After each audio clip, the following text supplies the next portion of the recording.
참 놀랍고도 너무나 귀한 책인 것은 뭐냐면 인간의 삶의 모든 부분에 대해서 다 성경이 탁월한 지혜를 제공하고 있다는 것입니다. 그래서 여러분 잠언을 보면 얼마나 정말 가슴을 치게 되는, 무릎을 치게 되는 그런 말씀이 많이 있지 않습니까? 제가 좋아하는 말씀을 몇 가지 잠언에서 뽑아봤는데 한번 여러분 읽어볼까요? 한번 읽어봐도 은혜가 될 겁니다. 시작. 노하기를 더디하는 자는 용사보다 낫고 자기의 마음을 다스리는 자는 성을 빼앗는 자보다 나으니라. 제비는 사람이 뽑으나 모든 일을 작정하기는 여호와께 있느니라. 죽고 사는 것이 혀의 힘에 달렸나니 혀를 쓰기 좋아하는 자는 혀의 열매를 먹으리라. 오래 참으면 관원도 설수갈 수 있나니 부드러운 혀는 뼈를 꺾느니라. 아멘. 여러분 이 말씀을 한번 잘 한번 묵상해 보세요. 얼마나 이 탁월한 비유로 삶의 지혜를 말해주고 있습니까? 자기의 마음을 다스리는 사람이 뭐라고 했어요? 성을 빼앗는 것보다 낫다고 하잖아요. 그렇게 자기를 다스릴 수 있는 것의 이대함을 표현하고 있고, 잠언서 25장 15절에 보면 뭐라고 합니까? 부드러운 혀가 뭘 꺾는다고 해서 뼈를 꺾는다고. 이런 비유를 사람이 할 수 있을까요? 난 이 말씀을 읽을 때마다 너무 탐복을 하게 됩니다. 부드러운 혀가 뼈를 꺾는다. 이 부드럽고 온화한 말이 뭐예요? 그 어떤 것도 이길 수 있다는 것을 얘기하잖아요. 그래서 이 성경은 삶의 모든 부분에 있어서 말, 언행, 인간관계 그리고 모든 삶의 부분에 있어서 모든 것을 다루어주고 지혜를 주는 탁월한 보물과 같은 책인데, 특별히 오늘 본문을 보면 뭐가 나오냐면 인간의 삶에 있어서 가장 중요한 두 가지 관계를 얘기하고 있죠. 하나는 가족관계, 또 하나는 종과 상전. 요즘으로 말하면 뭐예요? 직장에서 직장 상사와 나와의 관계에 대해서 이야기해주고 있습니다. 오늘 본문을 요약해서 말하면 아내들은 남편에게 복종하고, 남편은 아내를 사랑하고, 또 자녀는 부모에게 순종하고, 또 부모는 자녀를 강포함으로 막 힘이 있다고 마구 다투지 않고 노엽게 하지 말고 잘 대하라고 얘기합니다. 그리고 이제 22절부터 23절에 보면 종들을 향해서 눈가림만 하지 말고 정말 주님을 섬기는 것처럼 주인을 섬기고 너의 맡은 일을 하라고 얘기하는데요. 이 당시 남존여비의 고대 사회에서, 고대 사회는 전부 다 남존여비의 사회였어요. 여자의 아이들은 신분이 무척이나 미천했습니다. 그래서 제가 몇 번 말씀드린 것처럼 당시에 인구수를 계수할 때 여자와 아이는 빠졌습니다.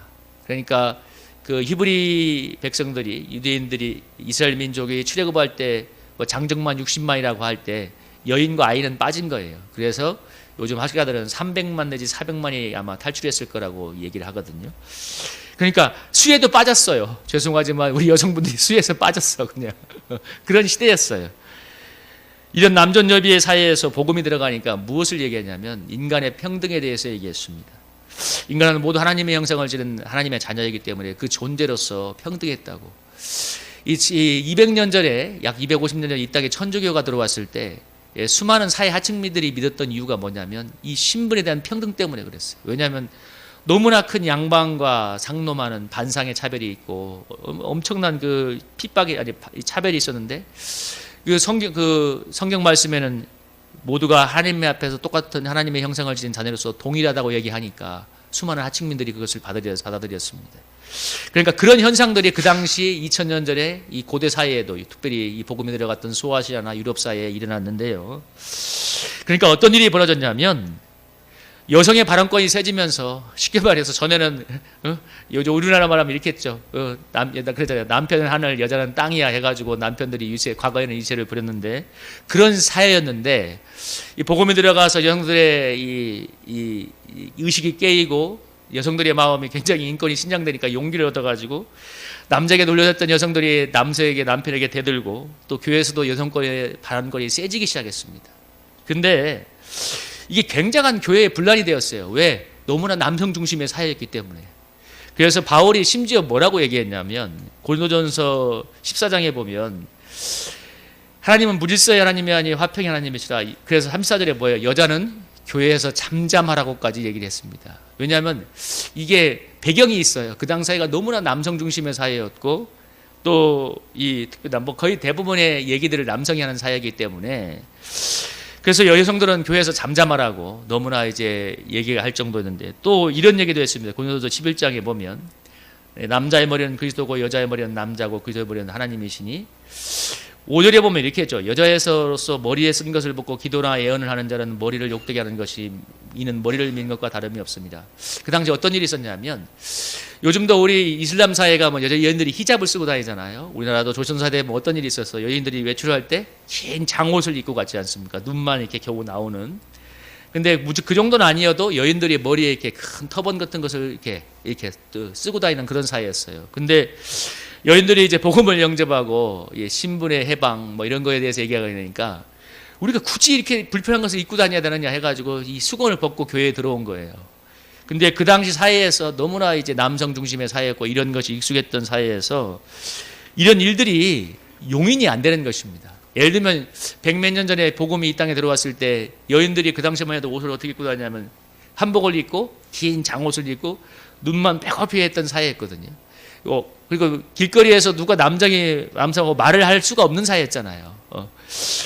그런 뭐 비슷한 사회였는데 이 여인들이 이제 가정에서 의견을 표출하고 교회에서 의견을 표출하니까 너무 큰 혼란이 오는 겁니다. 그러니까 사회적으로 받아들이지를 못하는 거예요. 그러니까 여인들의 행동이, 그러니까 발언권이 세져서 얘기를 하고 가정에서 얘기를 하고 이렇게 수건을 벗고 이런 행동들이 그것이 틀린 것은 아니었지만 사회적으로 용인이 아니 너무 마찰이 많았어요.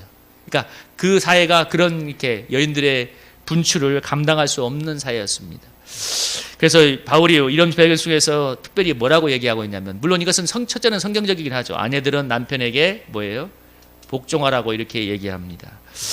이것이 성경적인 요청인과 동시에 당시 사회 속에서 복음이 제자리를 잡기 위해서 여성에게 매우 요청되는 모습이기도 했습니다. 왜? 여인들이 이런 거잖아요. 야, 여자들이 예수 믿고 교회만 가면 너무 시끄러워져. 전에는 아직 소리하고 말만 하는데, 야, 그 예수 믿지 말라고 해. 이런 사회가 돼가는 거예요, 만약에. 그래서 바울이 뭐라고 하냐면, 첫째는 그게 성경적이기도 했지만 그 당시 사회와 너무 마찰이 일어나지 않도록 교회에서 잠잠해라, 또 남편에게 복종하라 했던 것이 성경적이기도 하지만 그 당시 사회적인 분위기 속에서 이 복음이 잘 들어가려면 남편들이 교회 나오게 하려면 뭐예요?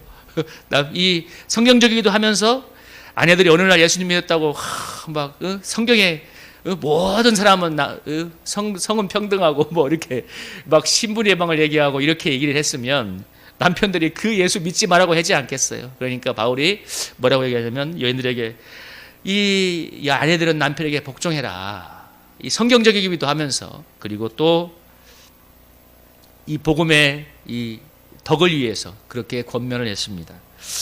여러분, 오늘 이 본문 방금 읽었던 여자는 교회에서 잠잠하라 이 본문이 요즘 페미니즘에 대한민국에서 꽃을 피우는 이 사회에서 아마 이런 본문들은 페미니스트들이 보면 아마 뒤집어질 본문이에요. 성경에서 이렇게 성차별을 하고 있다고. 그러나 그럴수록 우리가 특별히 여성분들이 기억할 것은 뭐냐면 남편의 권위를 세워주는 것이 매우 중요하다는 사실입니다.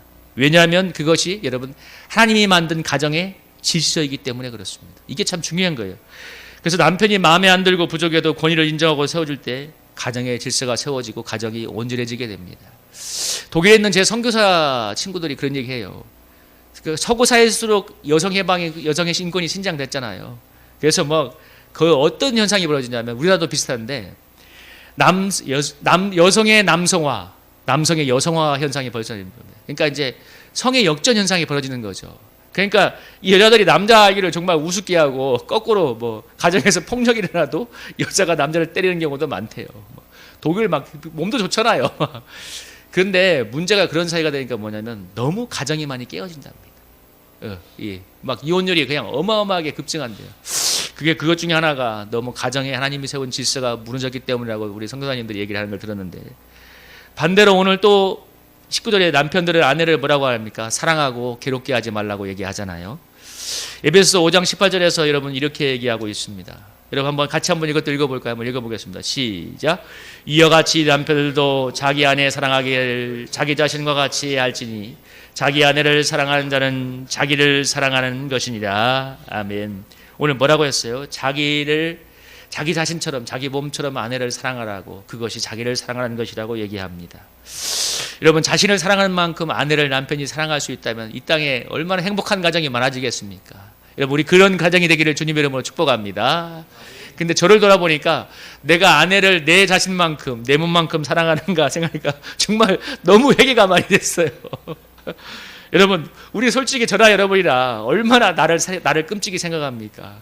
저도 이제 나이가 조금 넘어가니까 몸이 딸려 하니까 영양제 이거저거 다 사가지고, 얼마 전까지도 우리 집에 영양제가 비타민 A, B, C, D가 다 있었어요. 4개를 다 먹는 거야. 그래야 몸이 좀 괜찮다고. 내가 보니까 전에는 제가 1년 전만 해도 영양제가 있어도 거들떠보지도 않았는데, 내가 좀 몸이 처져진다고 생각하니까 영양제를 딱 그냥 아침에 꼬박꼬박 챙겨 먹어요. 여러분, 그렇게 자기 몸을 챙기는 것처럼 아내를 챙긴다면 저희 집사람이 우리 남편 최고야 하면서 떠받들지 않겠습니까? 물론 지금도 떠받들고 있지만.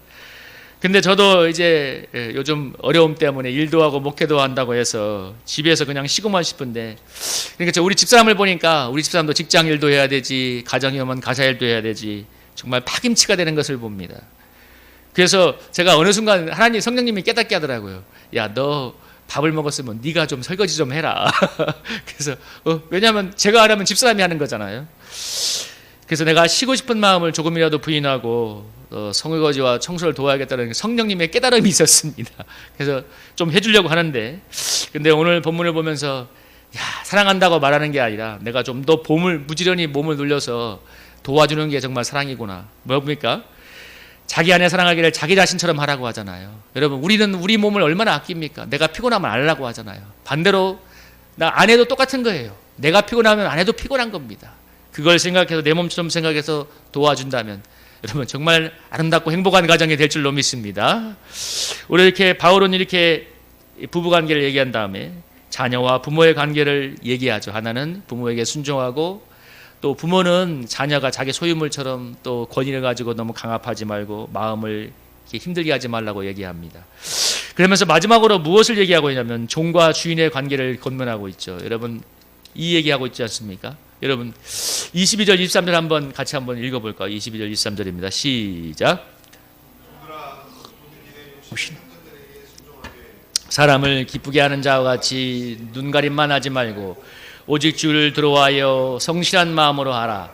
무슨 일을 하든지 마음을 다하여 주께 하듯 하고 사람에게 하듯 하지 말라.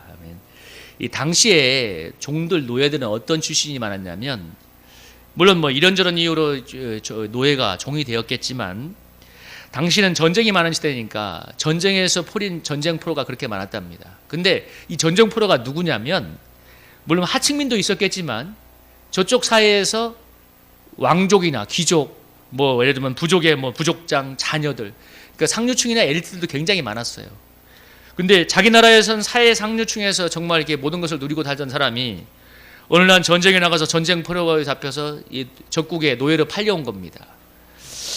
그러니까 마치 구약의 요셉과도 같은 사람이 너무 많았던 거예요. 요셉이 얼마나 사랑을 받았어요. 어느 날 갑자기 형들의 배신으로 팔려갔지만 노예로.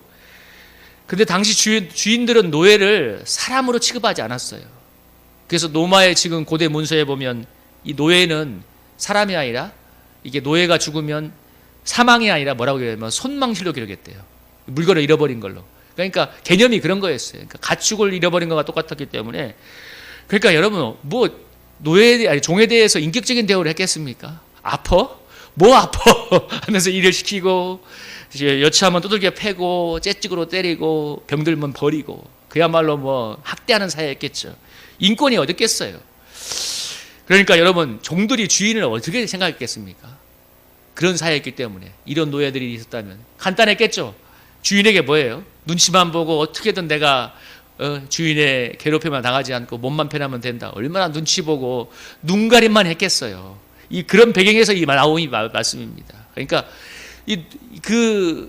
그렇게 자기 나라에서는 그렇게 대접을 받고 살다가 하루아침에 인생이 이렇게 나락으로 떨어진 그 인생을 생각하면, 여러분, 요셉이 인생이 하루아침에 나락에 떨어졌을 때 얼마나 원망과 불평이 하늘을 찔렀겠어요. 여러분, 우리나라 말하면 이렇게 하지 않겠어요? 어휴, 더러운 내 팔자, 내가 죽지 못해 산다 이러면서 막 원망과 불평을 하지 않았겠습니까? 그런 종들을 향해서 오늘 바울이 뭐라고 하냐면, 주님을 섬기듯이 주인을 섬기고 죽게 하듯이 하라고. 그러니까 주님을 섬기듯이 무슨 일을 하든지, 그 노예들에게, 종들에게 무슨 일은 뭐예요? 노예로서 주인을 섬기는 거 아닙니까? 주인이 말한 그것을 행하는 거잖아요. 그래서 너희가 정말 무슨 일을 하든지 주님을 섬기듯이 해라. 그러니까 내가 지금 노예로서 그렇게 인생이 억울한 상황인데 정말 주님을 섬기는 것처럼 그 예수 믿은 노예들을 향해 종들을 향해서 주님을 섬기는 것처럼 너희의 상전을 섬기고 열심히 일하라고 최선을 다하라고 권면하는데, 여러분 솔직히 저나 여러분이나 요셉과 같은 상황, 아까 말한 전쟁 포로로 끌려온 노예 같은 내가 내 나라에서 그렇게 떵떵거리다가 어느 하루아침에 이렇게 망한 인생이 되었다면 솔직히 이 말이 받아들여졌을까요? 야, 주님을 섬기듯이 그렇게 너의 상전을 섬겨라.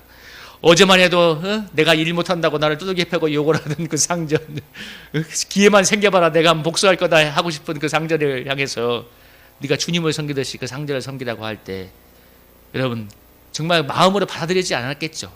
근데 오늘 바울이 뭐라고 하냐면 주님을 섬기듯이 일하라고 섬기라고 얘기합니다.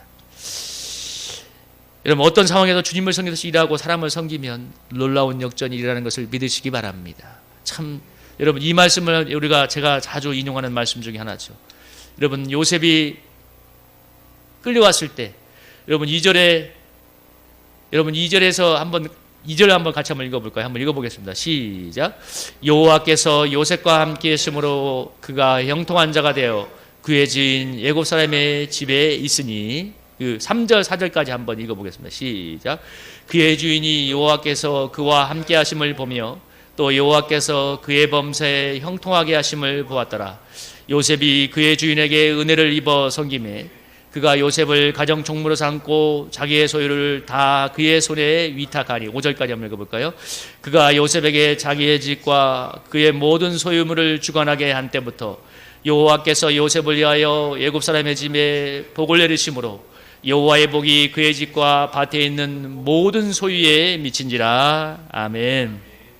오늘 성경이 뭐라고 얘기하냐면 요셉이 노예로 억울하게 팔려갔는데 그와 함께하는 여호와로 인해서 형통한 인생이 되었다고 얘기하고 있습니다. 이게 참 중요한 건데요. 성경에서 여호와께서 함께함으로 요셉이 형통한 인생이 되었다고 이렇게 말하고 있어요.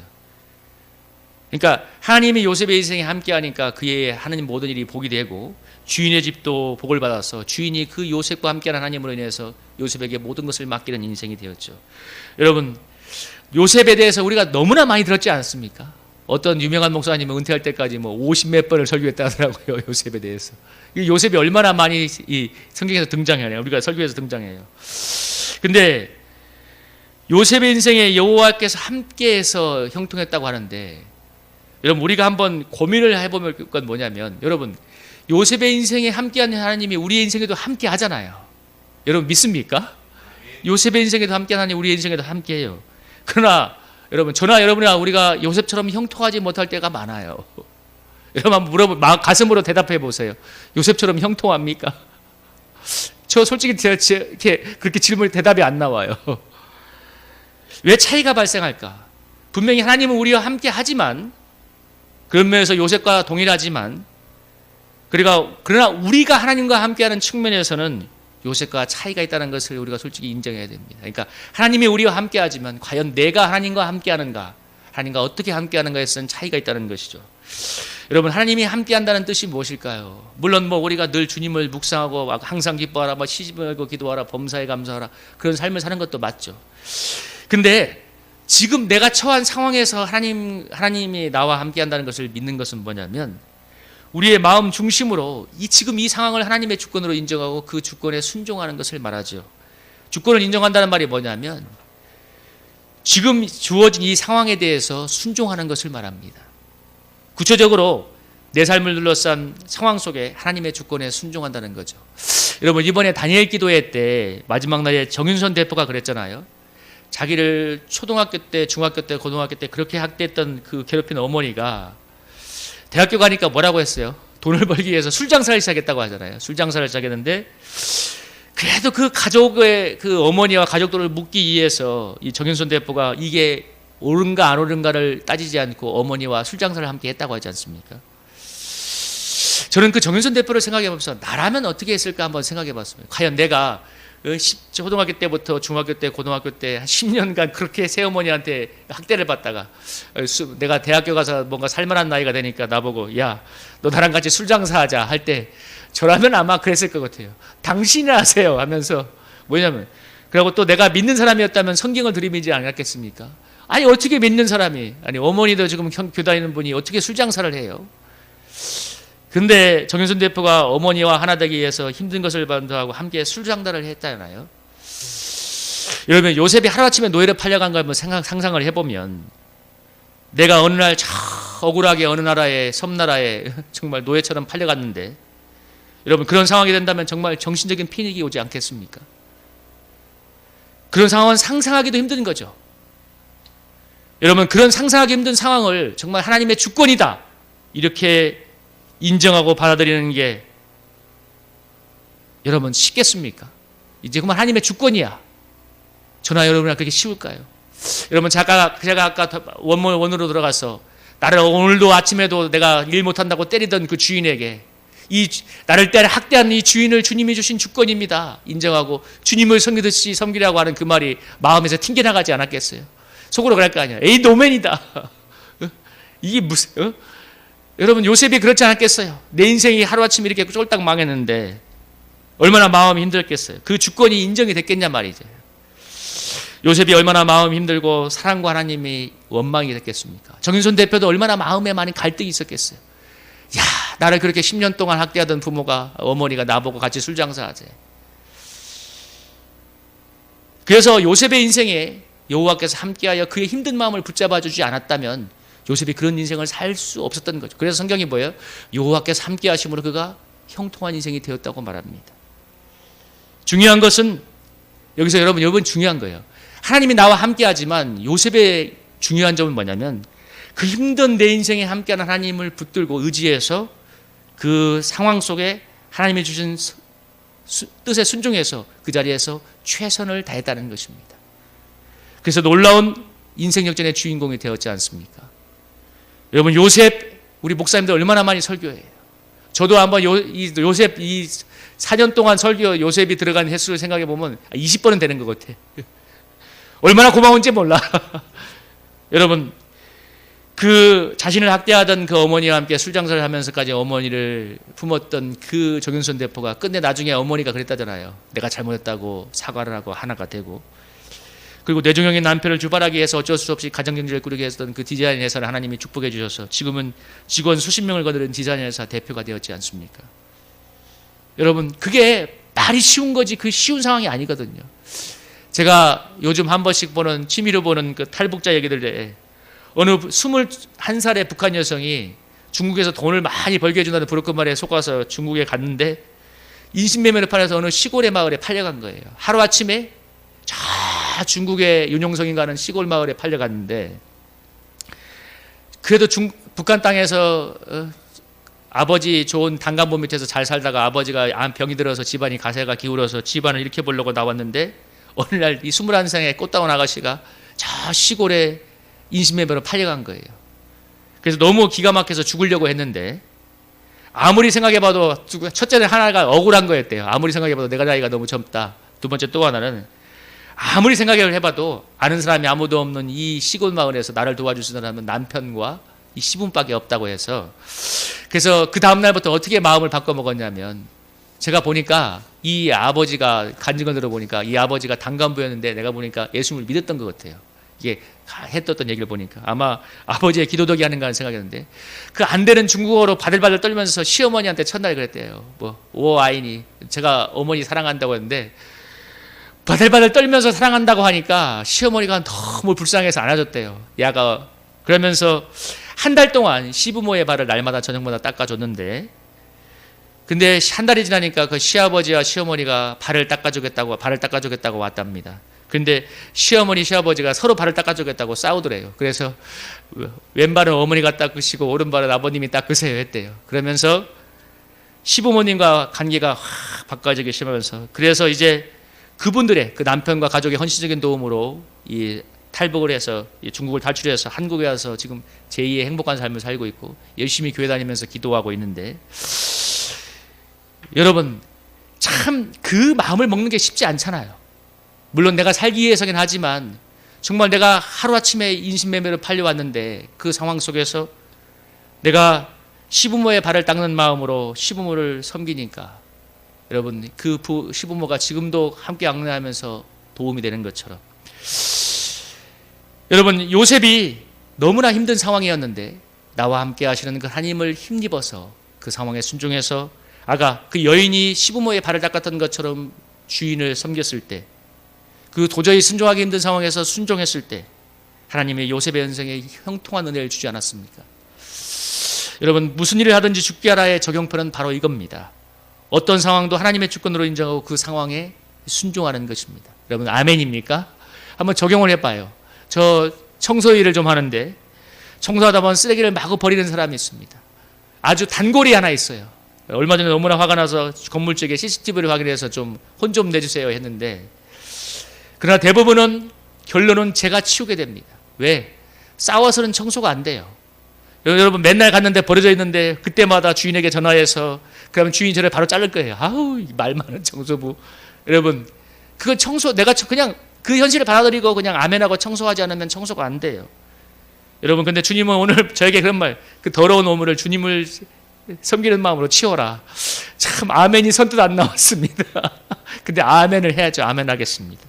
여러분, 오늘 본문을 보면서 여러분의 삶의 상황, 여러분, 제가 뭐 요셉 얘기도 하고 여인 얘기도 하고 여러 얘기하지만, 여러분, 그게 너무나 은혜로운 간증이지만 내가 정윤선 대표가 되고 내가 요셉이 되고 그 북한 여인의 상황이 된다면 여러분, 내가 순종하는 게 결코 쉬운 것이 아닙니다. 그렇지만 거기에서 함께하는 그 하나님의 주권과 선하신 도우심을 믿고 순종할 때 여러분, 하나님의 역사가 일어날 줄로 믿습니다. 참 우리에게 주어진 상황을 하나님의 선한 뜻으로 인정하고 상황을 긍정으로 받아들이고 최선을 다하는 것이 바로 무슨 일을 하든지 죽게 하는 것입니다. 그래서 지금이 하고 있는 일이 아무리 미비하고 미천해 보이도 최선을 다하는 게 중요합니다. 여러분, 우리가 잘하고 있는 다윗과 골리앗 얘기, 여러분, 다윗이 물맷돌로 골리앗의 이마를 맞추어서 골리앗을 거꾸로 때렸잖아요. 여러분, 그 다윗이 평소에 목동이었지 않습니까? 싸나운 짐승 곰과 사자를 물리치기 위해서 물맷돌을 얼마나 많이 던졌고 얼마나 많이 연습했겠습니까? 여러분, 다윗에게 저 큰 골리앗의 거인 이마는 뭐예요? 맘만 먹으면 맞출 수 있는 목표예요. 돌리기만 하면. 왜? 너무 연습이 되었기 때문에. 물론 우리 그런 얘기를 하는 목사님, 그렇게 설교하는 목사님도 있었어요. 다윗이 비록 부족하게 던졌을지라도 하나님께서 그 돌에 은혜 주어서 골리앗의 이마에 정통으로 미사일처럼 맞추게 했습니다. 하나님께서 궤도를 수정해서 맞추게 해주었습니다. 이것도 맞겠지만, 그러나 여러분, 다윗이 평소에 수없이 물맷돌을 던지면서 연습했기 때문에 여러분, 하나님이 그 다윗을 사용한 줄로 믿습니다. 저는 본문을 묵상하면서 내가 정말 마음을 다해서 해야 될 게 뭘까 생각해 보니까 설교 준비에 대한 생각이 들었어요. 물론 제가 일을 하기 때문에 설교 준비할 시간이 부족한 것도 있고, 근데 내가 정말 주님을 섬기는 마음으로 설교를 준비하는가 했을 때 정말 마음이 많이 회개가 되었습니다. 집사람이 언젠가 저에게 이런 얘기를 했어요. 한 2년 전인가. 여보, 좀 더 설교 준비를 마음을 들여 좀 하세요 하면서, 집사람이 뭐라고 했냐면, 지금 성도가 몇 명 안 되니까, 그렇죠? 성도가 몇백 명 되면 열심히 준비할 건데, 근데 제가 대답을 못했는데 돌아보니까 그런 면이 있어요. 성도가 몇 명 안 되니까 대충 하려는, 대충까지는 아니더라도 그렇게 막 압박감이나 중요성을 안 느끼는 것이 있습니다. 근데 제가 돌아보니까 전에 청빙을 위해서 설교를 하러 갈 때나 아니면 정말 부교육자 때 많은 수백 명의 그 성도들 앞에서 설교를 가끔씩 할 때는 두렵고 떨리고 기도하면서 준비를 했습니다. 근데 지금이 그렇게 되진 않아요. 물론 너무 대충 하지도 않지만, 그러나 정말 두렵고 떨리는 마음으로 최선을 다하고, 내가 스스로 생각하기에 적당한 선에서 하고 있는데, 주님은 보실 때 나는 내가 스스로 적당하다고 평가하고 있는데, 주님은 보실 때 과연 적당하다고 여길지, 아니면 내가 보기엔 네가 대충 하는 불충이라고 말씀하실지. 여러분, 사실 여러분, 성경은 주님께서 언어로 풀어준, 성육신에 준 우리에게 준 진리가 아닙니까? 그 말씀을 제가 정말 주님을 섬기는 마음으로 준비해야 한다는 것을 다시 한번 깨닫게 되는데요. 또 하나는 병들고 상하고 연약한 소자 한 명을 주님의 마음으로 섬기는 것입니다. 얼마 전인가 약간 정신적으로 문제가 있는 성도는 아니죠. 어떤 사람이, 여인이 우리 교회에 몇 번 나왔었는데, 보니까 약간 좀 과대망상도 있고 그래요. 멀쩡해 보이는데 좀 이상해.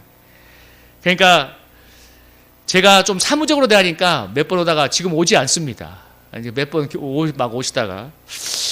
근데 지금 돌아보면 그 영혼이 하나님이 보낸 영혼이랄지도 모른다는 생각이 드는데, 제가 보기엔 정신적으로 문제가 있어 보이고, 제가 전에 그런 부류의 사람을 섬기다 보니까 너무 그런 것이 지치고 힘들어서 이제는 저도 사람을 보는 눈이 금방 생겼잖아요. 목회를 하루 이틀 하는 게 아니까. 그러니까 딱 봐서 견적이 아니다 싶으면 이제 저도 마음을 닫는,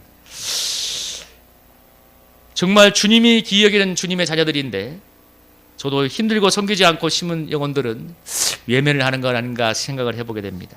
오늘 제가 목회자로서 무슨 일을 하든지 주님을 섬기듯이 하라는 것은 그런 것 아닐까요? 때로는 부담스럽고 아까 말한 그런 부담이 되는 영혼이 올지라도 주님을 섬기고 싶지 않은 마음을 버리고 주님의 뜻에 순종해서 섬기는 것일 것입니다. 그러면 여러분, 돌로도 아브라함을 만드는 하나님께서 그런 영혼들을 섬기는 가운데 여러분 하나님의 놀라운 역사를 이루어 주시지 않을까요? 여러분, 잘 나가다가 하루아침에 노예로 팔린 요셉과도 같은 수많은 당시 사람들이 인생을 얼마나 원망과 숨뿌리로 망쳤겠습니까? 오늘도 우리 인생에 그런 사람이 얼마나 많고 우리 인생에도 그런 원망과 숨뿌리가 없지 않지요. 그러나 우리에게도 요셉을 도우신 하나님, 그리고 당시에 예수 믿고 정말 상전을 주님처럼 섬겼던 그 노예들을 도왔던 하나님, 정윤순 대표의 인생을 도왔던 하나님께서 우리를 도우시는 역사가 있는 줄로 믿습니다.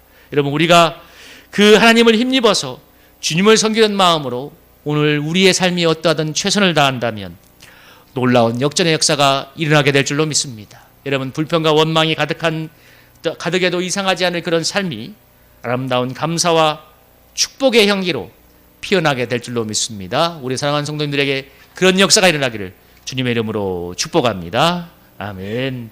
여러분, 우리 함께 찬양하고 한번 기도하기 원합니다. 우리 신실하게 진실하게 우리 한번 찬양하기 원합니다.